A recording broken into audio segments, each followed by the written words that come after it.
Hello guys, तो बात करते हैं सीटेट पेपर 2 की। तो उसमें कैसे क्या स्ट्रेटजी अपनाएं जिससे कि हमारे सब्जेक्ट में अच्छे मार्क्स आ सकें। तो बात करेंगे हम CTET paper 2 subject social science की आज हम बात करने वाले हैं। ठीक है, तो सोशल साइंस में हम क्या पढ़ें क्या ना पढ़ें, कौन सी चीज़ों को फॉलो करें, कितना टाइम दें अपने सब्जेक्ट को जिससे कि हमारा अच्छा स्कोर आ सके।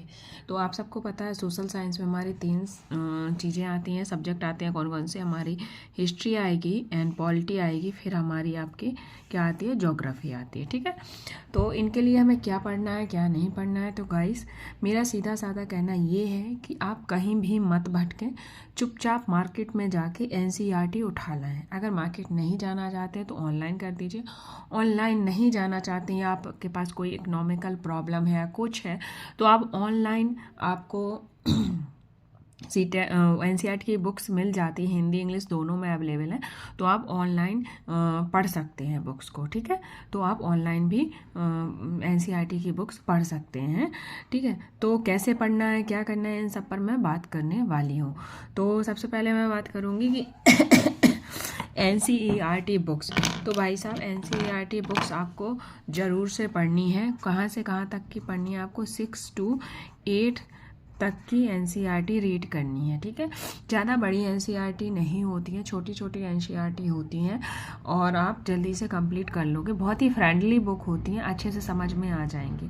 अगर आपको बुक समझ में नहीं आ रही है, समझ नहीं पा रहे हो, तो आप मुझे कमेंट बॉक्स में कमेंट कर देना, मैं एनसीईआरटी की सीरीज स्टार्ट कर दूँगी। हाँ, एक चीज़ और कहना चाहूँगी, मैं अगर सीरीज स्टार्ट करूँगी तो कोई भी इम्पोर्टेंट पॉइंट पे बात नहीं होगी, मतलब मोस्ट पॉइंट लेके मैं नहीं पढ़ाने वाली हूँ। अगर मैं पढ़ाऊँगी तो चैप्टर वाइज ही पढ़ाऊँगी, पूरा लेसन रीड करूँगी और उसे समझाते हुए चलूँगी। हर एक लाइन हर एक वर्ड को समझाऊँगी जिससे कि आपकी क्लियरिटी बढ़े।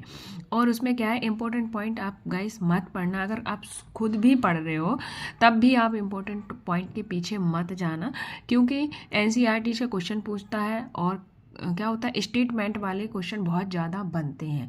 ठीक है, आप यकीन नहीं मानोगे, क्या होता है कि पूरब पश्चिम पश्चिम पूरब इनमें भी हमें फंसा देता है वो।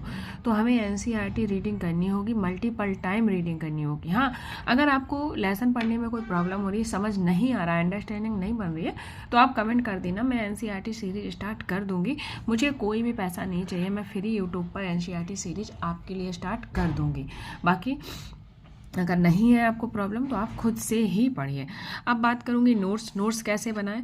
तो गाइस, मैंने अभी तक किसी भी चीज़ के नोट्स नहीं बनाए हैं। तो हमने तो नोट्स नहीं बनाए हैं, पर मैं ये नहीं कहूँगी कि आप नोट्स ना बनाएं। अगर आपको लगता है कि मुझे नोट्स बनाने चाहिए तो आप नोट्स बना सकते हैं, पर नोट्स बनाए कैसे ये मैं ज़रूर बताऊँगी। कैसे? आपको फर्स्ट रीडिंग में नोट्स नहीं बनाने हैं, यानी कि अगर आप फर्स्ट टाइम रीड कर रहे हो, first time reading no notes, second time reading no notes and third time reading में आपको नोट्स बनाने हैं। कैसे बनाने हैं? जब आप फर्स्ट टाइम रीडिंग करोगे, जनरल आप एक रीडिंग करते जाना, क्योंकि बहुत सी चीज़ें हमें समझ में नहीं आएंगी, सारा ही इम्पोर्टेंट लगेगा, इसलिए आप नोट्स मत बनाना फर्स्ट टाइम में। ठीक है, और सेकेंड टाइम में आप पेंसिल लीजिए, रैंडमली जो भी लाइन इम्पोर्टेंट लगती है उसके नीचे अंडरलाइन कर दीजिए, और फिर भी आप नोट्स मत बनाना। अगर आप कंफर्म हो जाते हो कि हमारी अंडरस्टैंडिंग बन गई है, देन आप थर्ड टाइम रीडिंग करिए और वो पॉइंट ढूंढिए जो पॉइंट हम पढ़ रहे हैं बार बार और हम भूल रहे हैं। वो पॉइंट आप अपनी नोट्स बुक में नोट कर लीजिए। पूरी बुक नोट नहीं करनी है, मैं अगेन कह रही हूँ।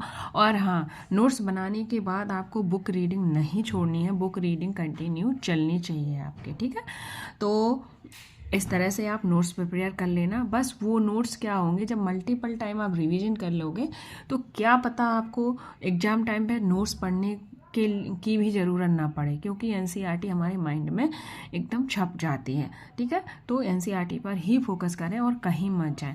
अब बात करेंगे कि हम पीवाईक्यू कहाँ से लगाएं। तो पीवाईक्यू के लिए मैं कहूँगी आप अपना लेसन पढ़िए ध्यान से।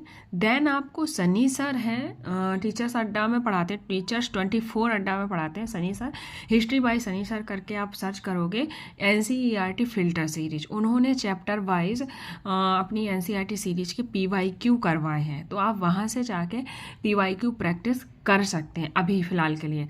जब आपकी एनसीईआरटी फिनिश हो जाएगी फिर आपको क्या करना है, फिर आपको कहाँ से करनी है प्रैक्टिस, तो वो आप करोगे कहाँ से, टेक्स्ट बुक ले लेना। टेक्स्ट बुक में आप वो ले लेना सब्सक्रिप्शन, ज़्यादा महंगा नहीं आता है, 200-250 का सब्सक्रिप्शन मिल जाएगा और अच्छा रहता है।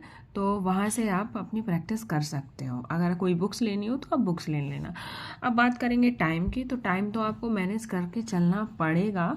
तो अपने सब्जेक्ट को टाइम दीजिए और अदर सब्जेक्ट को टाइम दीजिए। ज़्यादा आपके पास समय नहीं है तो आपको डेली 4 या 5 घंटे पढ़ाई करनी पड़ेगी, ठीक है। तो टाइम पर मैं अलग से वीडियो बना दूँगी कि किस चीज़ को कितना टाइम देना है, तो वो मैं अलग से वीडियो बना दूँगी। अब मैं बात करती हूँ गाइस हिस्ट्री की। तो हिस्ट्री में 6, 7, 8 इन तीनों क्लासों में आपके 10 चैप्टर यानी कि 30 चैप्टर होते हैं।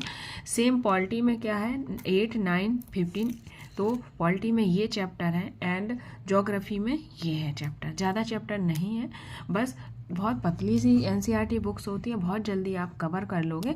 अगर एनसीईआरटी पढ़ने में कोई प्रॉब्लम्स आ रही है तो आप मुझे कमेंट बॉक्स में कमेंट कर देना, मैं एनसीईआरटी सीरीज स्टार्ट कर दूंगी सिर्फ और सिर्फ आपके लिए, ठीक है। So thank you guys, take care and bye bye. I hope आपका इस बार सीटेट क्वालिफाई हो जाए और पक्का हो जाएगा। आप बस मेरी स्ट्रेटजी वीडियो के साथ फॉलो कीजिए, ज़्यादा नहीं, 15 दिन की स्ट्रेटजी फॉलो करके देखिए, आपको इम्प्रूवमेंट दिखेगा। So take care and bye bye.